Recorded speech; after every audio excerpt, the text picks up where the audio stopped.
Hello, we are live. I am Stacy Slate, and I'm the Community Manager for the Edible Schoolyard Project, and we are thrilled today to be hanging out with Raj Patel. Raj is an award-winning writer, academic, and activist, and is currently a visiting scholar at UC Berkeley's Center for African Studies. He's an Honorary Research Fellow at the School of Development Studies at the University of KwaZulu-Natal, and a fellow at the Institute for Food and Development Policy, also known as Food First. On Tuesday night, Raj lectured at UC Berkeley's Edible Education 103 class, where he spoke about the Green Revolution and the historic rise of our global food system. Raj, thank you for joining us. The thrill is mine. Thanks very much for having me. We're so happy to have you, and we're also joined by Josh Cohen, who is the Administrative Assistant at the Edible Schoolyard Project. Josh, thank you for being here. My pleasure. And Raj, if you don't mind, I just actually wanted to start off with a question from Josh. Okay. Nice. All right. So first question for you, Raj. Your bio on both of your books on your website references past work that you've done with both the World Bank and the WTO, the World Trade Organization, as well as your involvement in international campaigns against both institutions. As a critic of free market orthodoxy, I wonder if you would elaborate a little bit on some of your experiences working with these institutions, how those experiences shaped your ideas for both of your books. And then a little bit more specifically, what were some of the projects that you worked on with the World Bank and the WTO? Were you skeptical going into them, critical only after the fact, or supportive of particular projects while remaining critical of the larger institutions? That's a great question, Josh. I mean, I was critical going in, both with the World Trade Organization and with the World Bank. With the WTO, I was involved in protests around the WTO, but you know, was curious about what it was like inside, and so I managed to become an intern at the WTO and did a report on the environment and trade. And there's a there's a sort of straightforward relationship between trade and the environment, or at least it seems straightforward, that when you have more trade, then you have more stuff produced, and everyone gets to consume a bit more, and therefore that trade increases the amount of pollution, and isn't that a bad thing? That was a sort of orthodoxy around trade and the environment. The World Trade Organization wanted a more sophisticated approach, and they were wondering whether there was something called a Kuznets curve. And basically what this is that the idea that you know, things are fairly crappy when countries are poor, but as they get richer through trade, their tolerance for pollution reduces, it declines. So, you know, as countries get richer, you'll notice that there's less and less pollution. You know, if you look at you know, Britain in the 19th century, there was pollution everywhere, but as Britain got richer and richer, its tolerance for bad air went down, and so you know, the environment got cleaned up. And wasn't that what actually was happening in the world? Asked the World Trade Organization, and they very much wanted the answer to be yes. Unfortunately, the data seems to point to a third sort of wrinkle there, which is, yes, you'll notice that as countries get richer, the amount of pollution that they have in their borders declines, but that's because they've succeeded in pushing it off elsewhere. And so trade actually facilitates the export of pollution, and that's what the research that I did pointed toward. And the World Trade Organization weren't very pleased with that, so they binned the report that I did and rewrote it, merely arguing that in fact, no, you know, the slightly less sophisticated conclusion is the one that everyone should agree on. So I found that very interesting, because one of the things that points towards is that there's some things within these institutions that it is possible to think, and other stuff that you just can't think. It's just beyond the pale. And what I also found, you know, the WTO is that although it's for, you know, for the purposes of protesting, sometimes it becomes possible to think of these places as people where places where you have these sort of fat bald men sitting in leather chairs stroking white cats, you know, just sort of chuckling at the demise of the third world. In fact, people there were very nice, and in general, there weren't. I mean, obviously there are a couple of portly gentlemen who were, in fact, sitting in leather chairs, swiveling, but they didn't have cats, and they generally seemed to be nice people. But the point being that actually you don't need to be a sort of Blofeldian caricature villain in order to be participating in a system that's not doing very good, that's doing bad by people in the global south. And I found that with the World Bank too. In fact, I was with a project that was looking at poverty in the third world, poverty in the global south. And I was recruited by my economics professor, an incredibly bright man called Ravi Kanbur. And Ravi was involved in the World Bank World Development Report, and basically this sort of flagship big report that comes out every 10 years. And Ravi had been given sort of free access to the World Bank's internal documents. And I was really interested in that. I mean, because it seemed to me that the World Bank is a place that, I mean, it's obviously, all of these places are full of contradictions, and there's some good that comes out of these organizations. I'll get to that in a second. But it seems to me that, wouldn't it be interesting to see what people behind closed doors were saying at the World Bank? So I was, yes, I will work on this project, looking at the World Bank's grey literature to see what poor people think about poverty. We're going to extract and code all this information from these reports. So we get it. We have these volumes, just big, huge stacks of this sort of classified literature, and we read it all, and we find that poor people tend not to like the police, and they don't like being poor, and they don't like the government, and sometimes they don't like the World Bank, and sometimes they don't like the landlord, and and so there are a number of sort of forces that within these documents become identified as problems. But it's interesting that as we move forward, the stuff about the World Bank was kind of erased, and it was sort of, obviously the World Bank has its problems, but we should look at the police. The police are a real problem. And so in the end, the document that we produced was called Voices of the Poor, Can Anyone Hear Us? And it was basically a sort of manifesto for the World Bank. Have you met the poor? We had lunch with them yesterday. They think we're terrific. And if you look at the last page of this document, it's actually excruciating. It's toe-curlingly bad, where it goes something like, it's plucked from a consultant's report, and it says, we were driving in the African savannah, and the sun was setting over the horizon, and we drive up to this village, and spontaneously the women start singing, here are the World Bank, here are the World Bank, they are here to develop us, we hope they won't forget us. And the last line of the book is, will we? Will we forget the poor women in this African village? And of course, it's funny when you look at it here, but these are the kinds of myths that you need to tell yourself to work at these organizations, because the truth of what these organizations are doing would be too horrific. Now, this isn't to say everything that the World Bank does turns to crap. There are some really interesting things that have come out of the World Bank. There's been a report that was funded in part by the World Bank, and the World Bank's chief scientist was responsible for it. And it's called the International Agricultural Assessment on Knowledge, Science, and Technology for Development. Of course, everyone knows exactly what that is. The acronym is IAASTD. It's sort of embarrassingly long-winded report, but it's a terrific report, and it's funded in part, as I say, by the World Bank, and it relies on science looking at how we will feed the world in 2050. And for people interested in an edible education, it's really worth a look. And what they're suggesting is that by 2050, we won't be able to use the kinds of industrial agriculture that we have right now. Genetically modified crops haven't really proven their mettle. And what we will need is more systemic change in agriculture. We'll need more urban and peri-urban farming. We will need more polyculture, and we'll need to address issues of distribution when it comes to feeding the world in the future.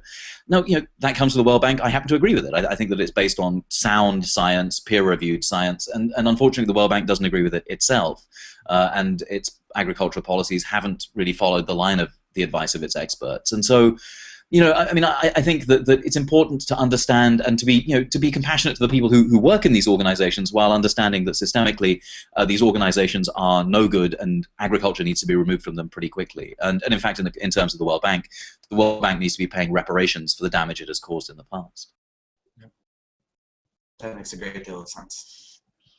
With the idea of, and I think that we all agree in systemic change, how does that also factor into historical patterns? So if there are connections between, say, historical patterns from East India Trading Company to, you know, the Green Revolution to, say, now where we are. And I'm sort of suggesting that there could be a progression there, or that there's a way to interpret history within those sets of patterns. You know, what initiatives are you actually seeing on the local level that suggest that we could reverse damage that's done? And do you think that those models actually are the right way to view a pattern for the future in the sense of sort of deglobalizing this food system?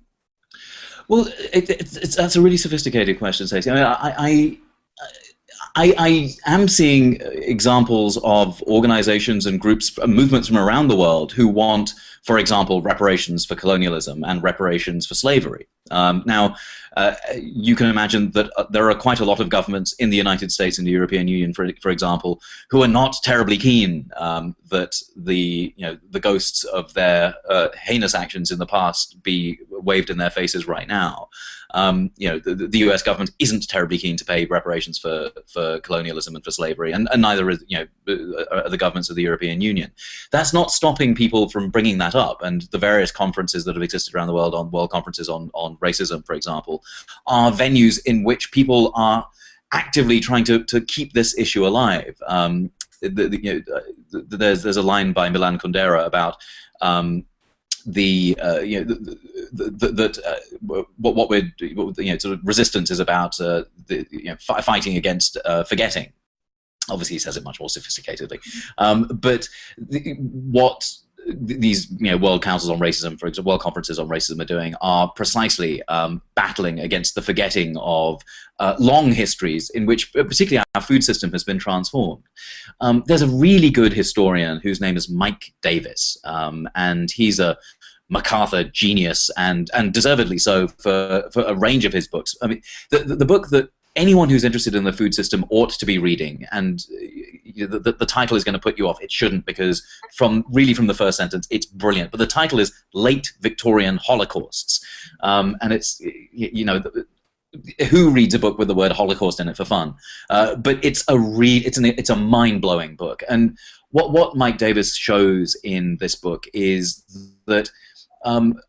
And he uses some incredible ideas, but he shows, for example, that we have these El Nino cycles, and they're like a sort of metronome throughout history. These cycles happen periodically, sort of 4-ish, 5-ish years, and we can chart through the 19th century how the systemic shock of these El Nino cycles, of these weather cycles.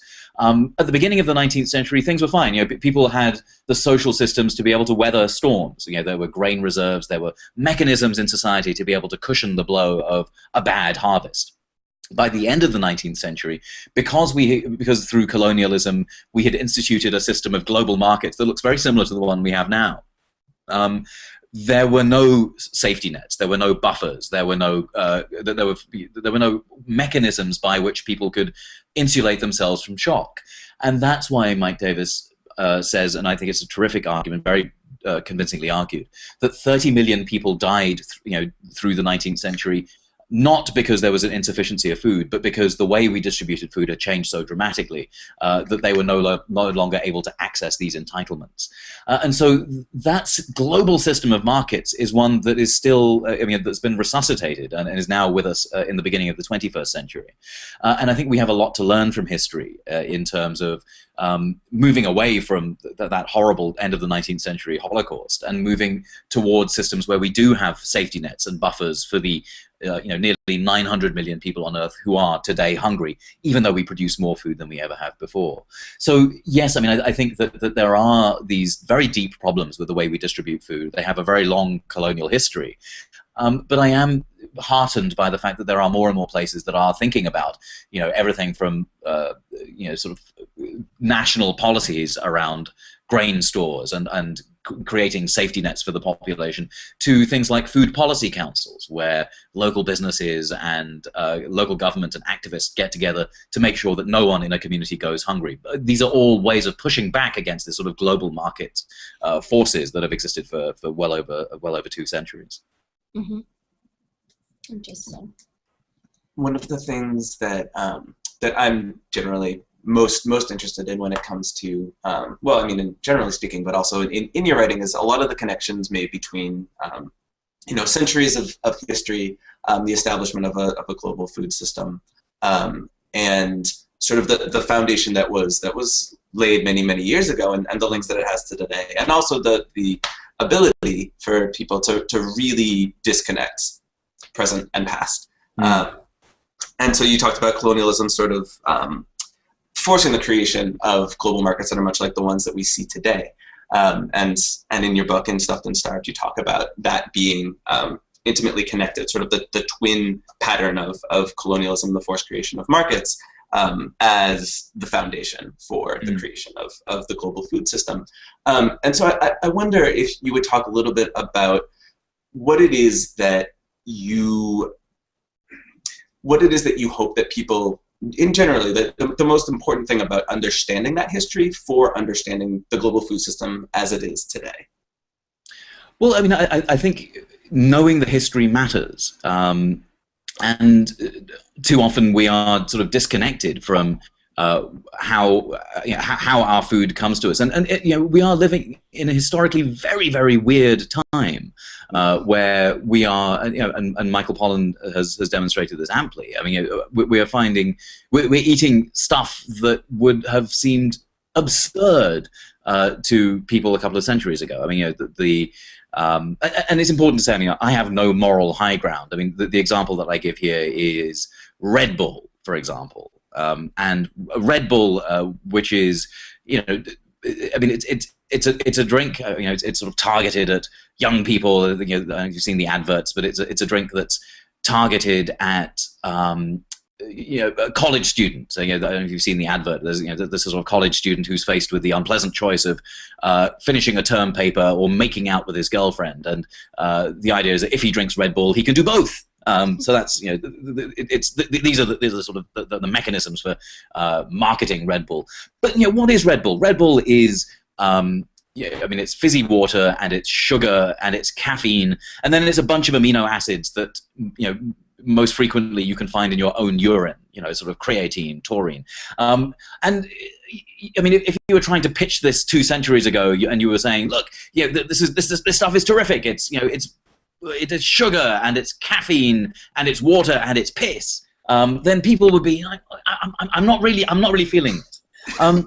But you know, to us it becomes, you know, it's a sort of natural thing because we're working so hard that we, you know, we feel like we need all these, you know, we've been sort of suckered into thinking of these nutrients as sort of vital to our well-being. But it's interesting that you know, we have become so disconnected from our food system that we are eating this garbage. But it is also interesting to see how this is connected to shifts in the food system that have happened in the past. So, I mean, if you think again back to the 19th century, the British working class had a drink that was local and sustainable and made with local ingredients, and it was a terrific drink. It was very nutritious, and that drink was beer. Now, beer was a very nutritious source of a part of the British diet and the English working class diet, but it wasn't so good when it came to the Industrial Revolution. You know, the bosses didn't particularly feel excited by their workers drinking beer on the job, and so there was this sort of social push away from beer and towards a drink that required colonialism in order to make it happen, but that would, you know, keep workers awake and would provide them with easy, cheap calories, and that drink was tea. Now, tea was, you know, it had the caffeine and it was milky and it had sugar in it, and so you had, you know, a drink that had 4 ingredients, you know, milk, water, tea, sugar, and the milk and the water were local, but the tea required colonialism in Asia, and the sugar required colonialism in the Caribbean. And you have this sort of global series of operations of history and of violence in order to be able to have a drink so that the English working class can be efficient and effective.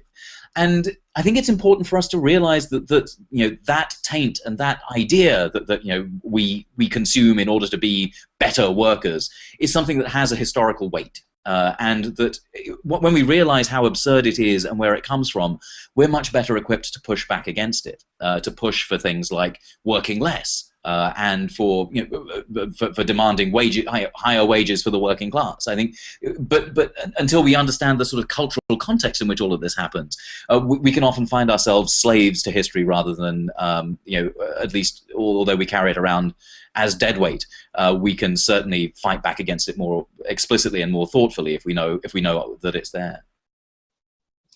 Raj, I'm interested to know, within the context of this, sort of what you personally are pushing for now and how the Generation Food Project is going. And since I think that it has a lot to do with storytelling, I'm wondering how using that medium confronts or relates to our global food system today and what the objective of this project is. Well, so the Generation Food Project is something that really sort of comes out of a desire to help build the food movement in international ways. I think that in the United States, the food movement is is strong. It's very exciting to see how it has really developed from just 10 years ago. But I think that a dose of internationalism is important, and I think important for a couple of reasons. First of all, it's not like the US has the monopoly on good ideas. The food movement elsewhere in the world has been going for much longer, and I think it's right and proper that folk in the US are able to look outside for good ideas, and similarly, folk outside the US can see what we're doing here. And so that's what we're trying to do is join up stories from around the world. And we have stories from Cuba, from Japan, from Malawi, from the United States, from Europe. And these stories are sort of super exciting because they do speak to different parts of the food system, everything from how we grow food to the marketing of food to children, to relationships within the home, as I mentioned in the edible education lecture. Those relationships of distribution that happen within the home, I think, are tremendously important. But it's one thing for me to be a talking head and to witter on about it, and it's another thing entirely to be able to see this unfold.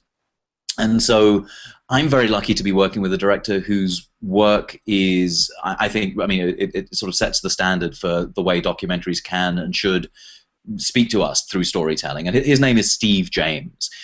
He did, perhaps his most famous film is a film called Hoop Dreams, which is, it's about basketball and young African-American men in Chicago aspiring to be in the NBA, but it's about pretty much everything else. It's about the American dream, it's about inequality, it's about family, it's about, it's about masculinity, it's just an incredibly rich, beautiful film. Most recently, he did a film called The Interrupters that was an important landmark study on interrupting cycles of violence.